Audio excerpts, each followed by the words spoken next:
Hello everyone and welcome to Channel 18 TV News. I'm Don Julian. In the news, a good crowd filled Celebration Plaza just before noon Thursday to honor two local veterans with a send-off for a Veterans Honor Flight this weekend.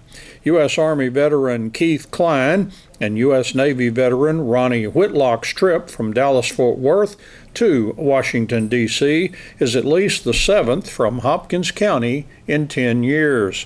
The pair departed at 9 a.m. Friday for a 38-hour trip in which they will see the veterans' memorials and be honored at a banquet and other surprises designed just for this group of veterans.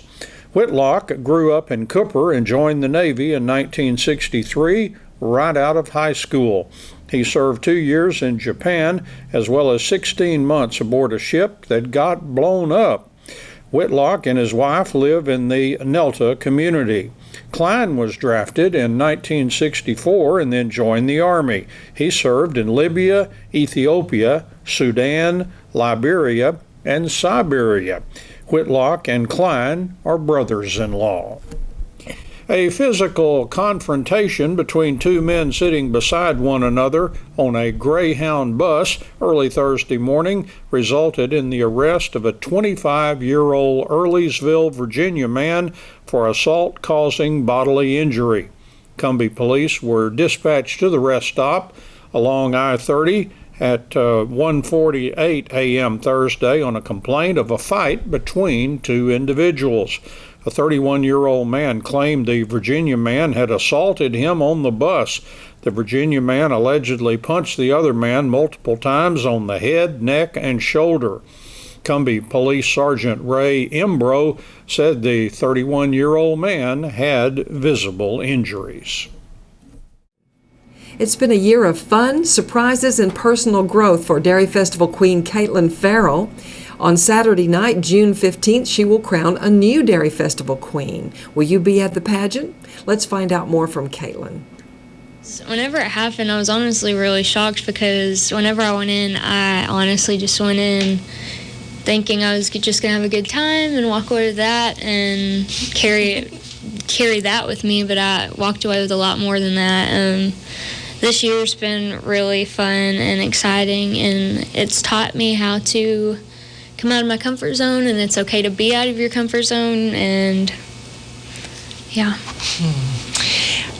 The 9 girls that are competing this year, they each also have that surprise ahead for them to see how all of their hard work and preparation fits into the big picture on Saturday night. Yes, ma'am. There's a lot of practice that goes into it, I think. If I wouldn't have practiced, there's no way I would have done near okay. Like, they've put in a lot of work, and I think that it's going to pay off for them. I was at rehearsal last night because I wanted to see the talent, and it is possibly for the first time. Everyone's life is different coming up to this point as a junior in high school as they are, but it may be the first time that you've been presented with something very rigidly, professionally laid out, that you have to do it just this way, and for the pleasure of the audience and the judges. And so that's a learning process there. Yes, ma'am.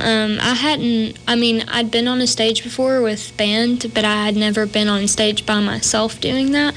So that really, was a big step for me, and it was a big step for coming out of my shell. And after that, I think that I became more confident because I was okay after that, but it was really good. It is good for young ladies. So you mentioned being on stage with a band. Tell us about that. Yes, ma'am. I've been in band since 6th grade. We have concerts every now and then, or they had concerts every now and then, and we'd be up there as a group, but I was never up there solo, and I think that was a really good experience for me. What do you play? I play the flute. Okay. And was that your talent in Dairy Festival? Yes, ma'am. So will you play for us Saturday night? Yes, ma'am, I will. I'm going to be playing La Flûte de Pan by Moquette. Okay. Sounds very classical. Yes, it is. What about this flute playing that you've been doing? I guess you were called a flautist. Yes, ma'am. And you're very busy now and going to accelerate in your busyness of your education as now you've graduated high school, already in college. Yes, ma'am. Summer classes. So how will the things that you maybe concentrated on earlier in life, how's that like with your music going to transition into your new life? Well, I'm not going to continue my music career in college, but I think that I'm glad that I did it because it's taught me a lot of stuff, and I'm going to be able to share that with my children whenever I'm older. And I think that that'll be a good experience for them if they want to do something with it. Okay. I'm thinking it would be wonderful to see you on stage once a year with our symphony when we do the Independence concert. Maybe you'll be one of our professional musicians that we hire back. That would be lovely, because we do want to continue to see you around. You have been Dairy Festival Queen for 1 year. Tell some of the things that you've done as that. Well, I've been to parades in and out of town. I did a pageant out of town. I was visiting royalty for them. At where? Mount Vernon. Okay. And I've done a lot of ribbon cuttings. So you can really cut ribbons. Oh, I just hold them. But these public appearances, how have they helped you? Once again, they've helped me to like kind of get out of my little shy comfort zone that I have. They've also allowed me to meet new people and make new relationships.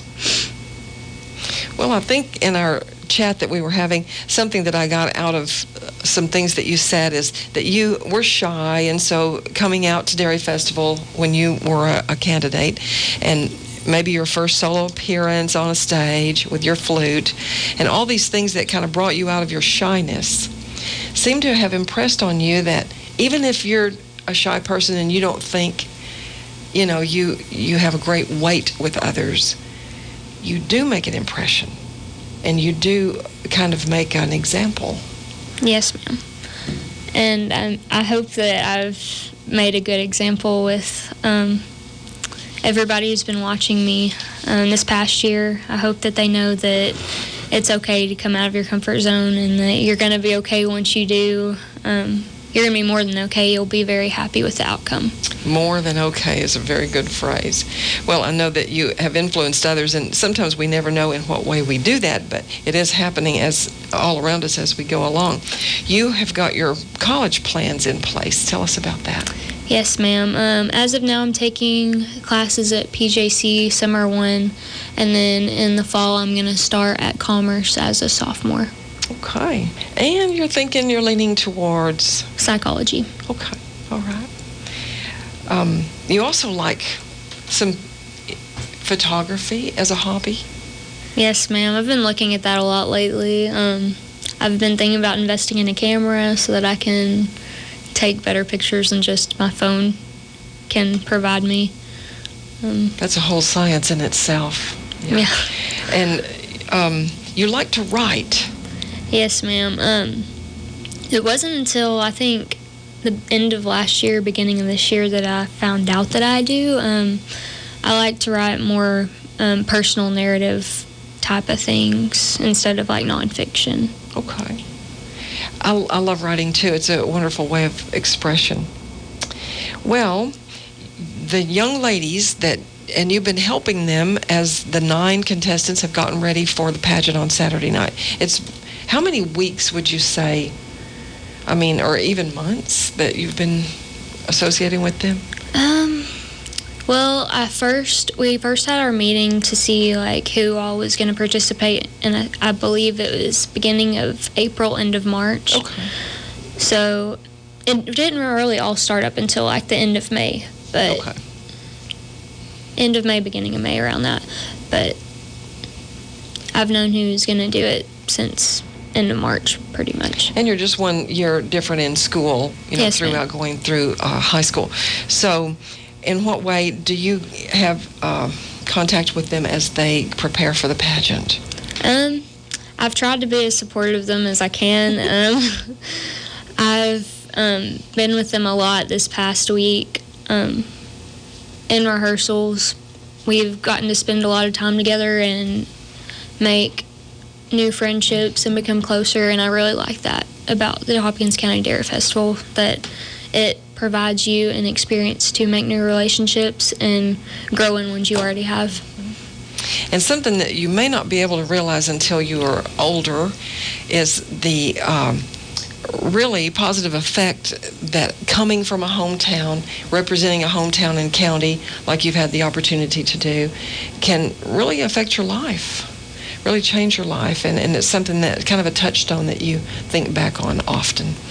Well, let's talk about the pageant so that people will make their decision to go to it.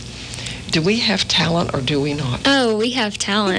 I'm excited about it myself. I'm sad I won't be able to watch it out in the crowd, but I'm excited. There's going to be a magic show, powerlifting, dancing,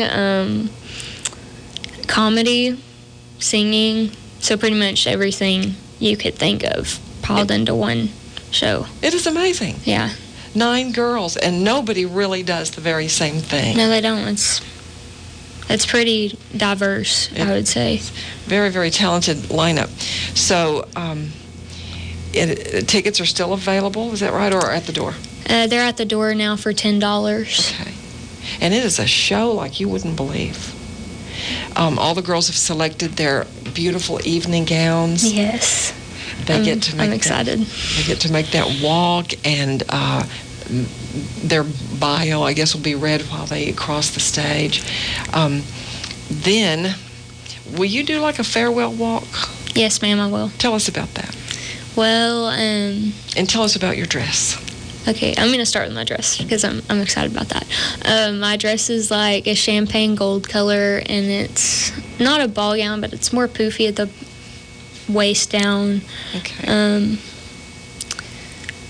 Yeah, it's pretty plain, but sometimes less is more, I'd say. I would say you tend toward the classic. What will you express to them in your talk? I hope they had fun, and I hope that the next queen will carry on what I've been trying to express to them. I just want them to know that there's always going to be somebody watching them, and they need to remember to make a good impression on them and have good morals and just be a good example for those little eyes that are watching. Okay. Well, you've been a wonderful Dairy Festival queen, and you have left a lot behind for us as kind of a measure of what the girls would look toward. But I want to know a little bit of how you got to be this calm and collected and assured young woman that you are. And I believe it has something to do with your atmosphere at home. Tell us about your home life a little bit. Well, I have my mom and dad at home, and then my sister, and we have a dog named Paco. He's a 9-year-old Pomeranian, but I'd say at home, I mean, I'm at home a lot of the time, but I'm also away from home a lot. But at home it's very loving and just kind and genuine, and they let their opinions be known. I like it. I'd say it's a good home life. You said something earlier that I wanted to ask you about. So you said you wanted to be a person who others could come to. Yes, ma'am. Talk, share, reveal without judgment or this being told to someone else. And I have a feeling that this is kind of an atmosphere at your home. Yes, ma'am. I was taught that it's not our place to judge those people for what they've done, because we've done most likely equal. So if somebody's done something wrong, you shouldn't be fast to judge them. Just accept what they're saying and comfort them and do your best to make them feel better about the situation. And be a friend. Yes. And a friend should always be in a capital letter. It means a lot. It's a simple thing, but it means a lot. Thank you for being with us today, Caitlin. Thank you. and for all that you've shared with us during your year as Dairy Festival Queen. And the very best to you as you step forward into your life and career. Thank you. It's been my honor. And we will see you Saturday night at the pageant. In sports, the Wildcats varsity 7-on-7 football team will play in its first state qualifier tournament this season Saturday in Tyler. The Wildcats have only qualified for the state tournament once before. The 2008 Wildcats 7-on-7 team, led by quarterback Tyreek Rollison, qualified for state. To qualify for state in College Station this year, the Wildcats will need to win their pool Saturday and also come out on top in a tournament semifinal game. The Wildcats pool includes Marshall, Tyler Lee, and John Tyler. Pool games will be taking place in Tyler at 9 a.m., 10 a.m., and at 11 a.m. Wildcats offensive coordinator Matt Young said the games in Tyler Saturday will be longer. They will be 40 total minutes divided into two halves. The Wildcats will take only one team to Tyler, and it will be made up of 20 players. Coach Young said quarterback Caden Wallace, his receivers, and the Wildcats defense are really showing improvement in 7-on-7, so he said it will be interesting to see how they play against strong competition on Saturday. Win or lose, Coach Young said Saturday's games will be yet another opportunity to get in reps and get better. The Wildcats will also be playing in a state qualifier tournament on June 21st in Rowlett. And that's Channel 18 TV News. I'm Don Julian. Thank you for joining me, and so long, everybody.